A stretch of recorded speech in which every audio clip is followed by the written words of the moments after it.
Welcome to Biomystery Hub, where the world hides secrets in plain sight, where science whispers stories darker than myths, and where every mystery you hear is stranger than the last. Tonight, we take you to a place in America that almost no one talks about.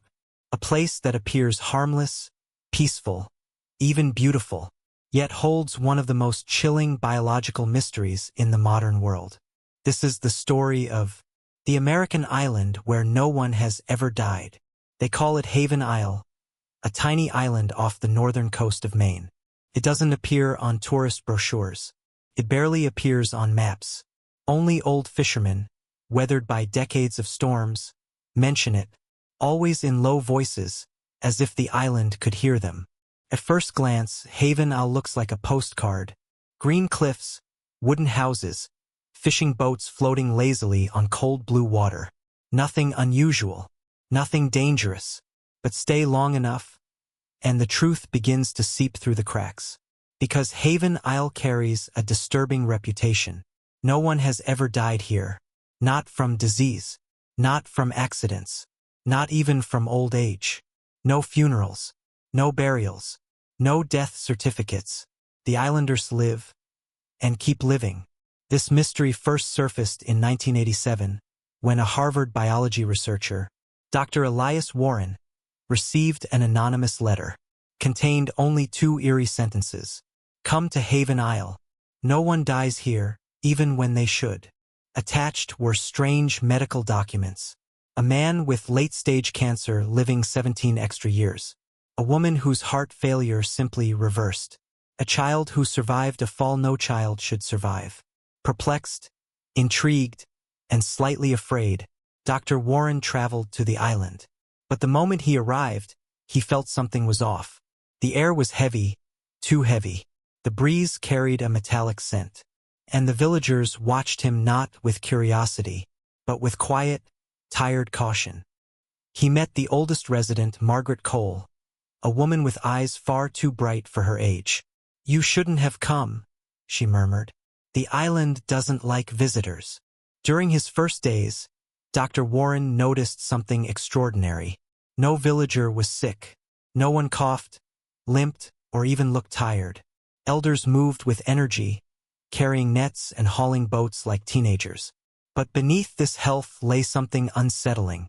A hollow stillness in their faces, a lack of emotion, as if their smiles were borrowed and their memories fading. And then he discovered their secret fear.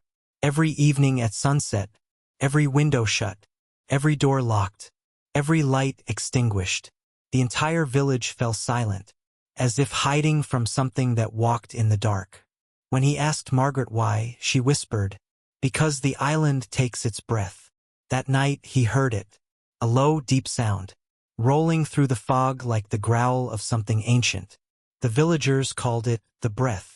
With each breath, Dr. Warren felt pressure against his chest, as if the island itself were exhaling life and inhaling something else. Shadows moved between the trees, tall, thin, silent.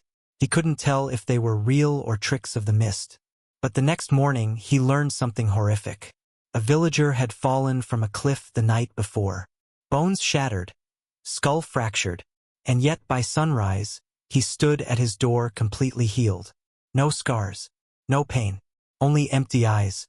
Dr. Warren ran tests, soil, water, even air samples. What he found defied biology. An unknown microscopic organism lived everywhere on the island. Not a virus, not bacteria, something older, something intelligent.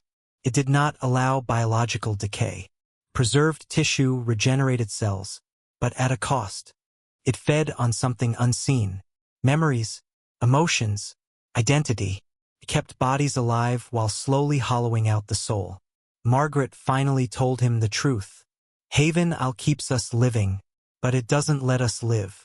We belong to it. If we try to leave, it takes us back.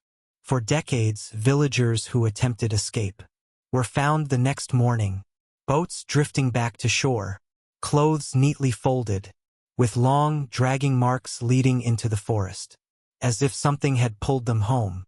Dr. Warren tried to flee the next morning. He never made it. His boat was found days later. Empty cabin. No footprints. Just his notebook floating inside, filled with a final, trembling message. No one dies on Haven Isle, but no one survives it either. Today, Haven Isle remains unmarked. Locals deny its existence. Coast guards avoid the fog around it. And the villagers who remain still breathe the island's air, still walk its shores with perfect health. And hollow eyes, every night the fog returns. Every night the island breathes, and somewhere within the mist, something ancient and unseen waits for the next soul who dares to enter. Because on Haven Isle, life never ends. It only changes.